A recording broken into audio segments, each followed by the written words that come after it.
Halo, senang sekali saya Hers Munarif bisa kembali menjumpai Anda bersama dengan Bung Rocky Gerung nih. Hari ini dress code kita ini kelihatannya mirip-mirip ini, Bung. Ya, Nggak janjian loh ya. Masih dingin di Sentul soalnya nih. Iya. Hujan. Ya, ini bukan janjian dan jangan dianggap bahwa ini dress code official dari Rocky Gerung official.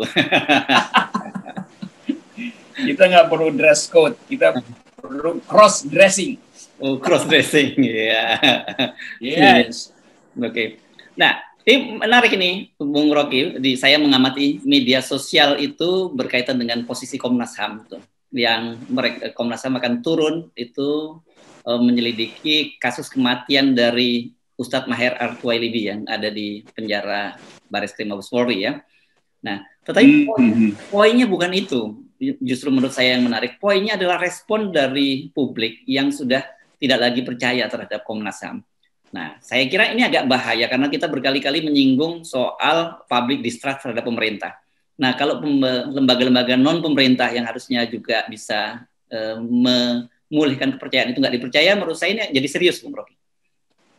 Nah, ini tema yang ini tema menarik.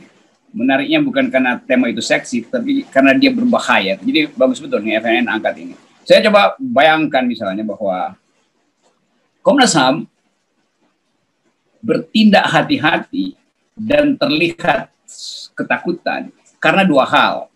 Satu, atau Komnas HAM ini individunya ditekan habis-habisan oleh kekuasaan. Artinya tekanan itu betul-betul melampaui daya tahan subjektif dari masing-masing tokoh Komnas HAM. Ini tokohnya dulu ya, bukan sebagai lembaga. Jadi kalau tekanan itu sangat kuat, maka Komnas HAM kirim sinyal, saya nggak akan datang. Jadi kita baca itu sebagai tekanan dari kekuasaan terhadap individu-individu.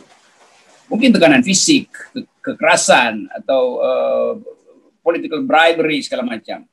Itu analisa saya pertama. Atau yang kedua, memang Komnas HAM ini dari awal sebetulnya adalah proksi dari kekuasaan. Karena mereka diangkat oleh hasil tukar tambah politik. Jadi hanya dua itu kemungkinan. Atau dia ketakutan sebagai individu karena memang ditekan. Atau ini betul-betul pelayanan palsu terhadap hak asasi manusia itu. Karena memang orang menganggap dari dulu fit and proper Komnas HAM itu selalu basisnya adalah tukar tambah politik. Jadi sebetulnya Komnas HAM kita bisa sebut dalam analisa kedua tadi, faktor kedua, itu extension aja dari kekuasaan. Jadi kekuasaan ingin memperlihatkan bahwa ada penghormatan pada HAM, maka lembaga Komnas HAM didirikan. Nah, dari dua soal itu kita bisa lihat bagaimana sebetulnya cara kita membayangkan demokrasi ke depan. Nah, isu sekarang yang harus benar deteksi, ada semacam penolakan dari masyarakat sipil terhadap eksistensi dari lembaga-lembaga itu, terutama Komnas HAM. Nah, ketidakpercayaan itu yang biasanya di dalam teori ilmu politik disebut pembusukan politik. Jadi institusi-institusi itu membusuk sebetulnya. Nah, ini hal yang bisa merembet kemana-mana. Karena itu kemudian kita harus lihat satu paket. Ada upaya untuk kudeta Partai Demokrat yang sudah berkali-kali dan terakhir adalah contoh pada Partai Demokrat itu maksud saya itu. Dan itu satu paket dengan pembusukan lembaga-lembaga yang seharusnya dipakai untuk mengaktifkan akal sehat, mengaktifkan demokrasi, mengaktifkan kesetaraan segala macam. Nah, berbahaya sekali dalam keadaan krisis ekonomi. Lembaga-lembaga pemantau hak asasi manusia seperti Komnas HAM lalu berpikir dan berperilaku diplomatis. Nah, ini yang saya anggap bahwa Komnas HAM sedang dulu ada lagunya Alanis Morissette, I have one hand in my pocket and the other one is flicking a cigarette. Jadi tangan yang satu ada di dalam kantong nggak mau dikeluarin, yang satu seolah-olah lagi nyalain korek api. Jadi kita nggak tahu ini Komnas HAM ini apa namanya itu, atau lagunya racun di tangan kirimu, madu di tangan kananmu. Apakah dia sebetulnya racun atau madu bagi hak asasi manusia? Itu poin saya, Harris Benowo, Ya. FNN. Nah, ini kan menjadi menarik karena dalam situasi memburuknya kualitas demokrasi di Indonesia, pemerintah dengan sangat dominan, kan kita berharap civil society itu masih kuat, dan Komnas HAM ini kan bagian dari civil society harusnya ya, Bung Rocky. Nah itu betul, orang sering lupa bahwa Komnas HAM adalah mandat dari masyarakat sipil yang justru merupakan kontras ideologi dari negara yang pada waktu Orde Baru sangat sangat negara yang kriminal, yang selalu tidak ingin dikontrol. Jadi waktu reformasi kan kita mendorong agar supaya Komnas HAM itu betul-betul menyuarakan masyarakat sipil. Dia memang secara administrasi adalah aparatur negara, aparat negara. Tapi kata aparat di situ bukan sebagai agen negara. Itu hanya untuk menunjukkan bahwa ada sebuah lembaga negara yang namanya Komnas HAM itu. Tetapi dia adalah mandat dari masyarakat sipil. Dia mandat dari kebebasan akademis, dia mandat dari kebebasan pers, dia mandat dari kesetaraan hukum, dia mandat dari kesetaraan gender. Jadi seluruh fasilitas untuk menghasilkan demokrasi dimandatkan pada Komnas HAM. Karena itu Komnas HAM sebetulnya adalah watchdog-nya kekuasaan. Dia nggak boleh sedikit pun kasih sinyal bahwa kekuasaan itu benar. Dia harus terus mengatakan kekuasaan itu potensi buat salah. Kekuasaan itu tends to corrupt, dan kekuasaan yang absolut pasti corrupt absolutely. Jadi orang-orang di Komnas HAM ini seringkali memang nggak paham tentang dimensi pendalaman politik berbasis hak asasi manusia. Dia bisa hafal tentang Universal Declaration of Human Rights, protokol tentang ekonomi, protokol politik, segala macam. Tetapi masalahnya adalah niat dasarnya adalah untuk membela masyarakat sipil, bukan untuk bernegosiasi dengan negara. Jadi Anda benar tadi, kita harus ingatkan bahwa Komnas HAM itu didirikan oleh energi masyarakat sipil yang seharusnya di dalam filosofi berhadap-hadapan diametral dengan negara. Kenapa? Karena selalu negara harus dicurigai sebagai pelanggar hak asasi manusia. Itu doktrin di dalam hak asasi manusia. Hersu. Iya, saya kira sepakat karena sama dengan bahkan sebenarnya karena kita baru saja Hari Pers Nasional gitu, kemudian kemarin kita nyinggung Pak Jokowi yang minta dikritik dan kemudian diperkuat ternyata oleh Mensekap ya, Pramono Anung gitu yang minta dikritik sekeras-kerasnya begitu. Dan sama dengan Komnas HAM, kita ini media ini juga berdirinya harusnya diametral dengan pemerintah, bukan menjadi alat kekuasaan. Kalau kita harus tetap kritik terus pemerintah, karena kalau kita kemudian menjadi corong pemerintah ya jadi humas saja gitu, jangan jadi media kan. Oh ya, saya nggak tahu kalau Pramono Anung meneruskan argumentasi buat dikritik. Mudah-mudahan itu betul. Dan kalau Pramono Anung konsisten, dia harus awasi apakah betul presidennya konsisten. Jangan sampai setelah presiden berbalik, Pramono Anung datang ke pers buat mengatakan, oh yang dimaksud presiden adalah kritik tapi membangun, kritik tapi sopan, kritik tapi jangan bersifat menuntut perubahan politik drastis. Nah kalau itu, akhirnya kita tahu Pramono Anung juga adalah bagian dari I have one hand in my pocket and the other one is flicking off cigarette. Itu kata penyanyi Alanis Morissette tahun 80-an. Tetapi saya mesti, ini karena disebut Pramono Anung, saya sekaligus ingatkan lewat forum ini. Saya berteman dengan Pramono Anung. Bahkan saya sama-sama dengan Pramono Anung, Hendardi segala macam, mendirikan Setara Institut dengan Gus Dur, dengan Asumari segala macam. Jadi saya tahu bahwa yang diucapkan Pramono itu dia punya konsekuensi loh. Karena nanti dia sebagai salah satu pendiri Setara Institut yang fight untuk hak asasi manusia, nanti akan dilihat rekornya. Kenapa Anda mencela-mencela juga? Jadi Pram, jadi sebagai kawan, gue ingin lo tegaskan apa yang lo maksud dengan menerangkan fungsi dari kritik yang diucapkan oleh presiden. Jadi saya pakai lu gue aja nih sementara sebagai tanda persahabatan itu. Ya. Oke, salam Pram, ntar kita ngobrol lagi. Iya, mantap itu Bung Rocky, itu penting nih karena rame. Ini orang kan jujur saja seperti kita singgung sejak awal sudah mulai hilang kepercayaan gitu, karena ketika presiden menyatakan tidak dikritik, orang akan menafsirkan sebaliknya gitu. Pramono juga ngomong begitu, ini lu serius nggak ngomongnya nih Pram kan gitu. Jadi bertanya. Nah, tetapi saya ingin maju lebih jauh. Apa nih konsekuensinya terhadap kehidupan kita berbangsa dan bernegara kalau ternyata bukan hanya lembaga-lembaga pemerintah yang mengalami public distrust, tapi sampai lembaga-lembaga civil society seperti Komnas HAM juga sudah mulai dihinggapi gejala itu.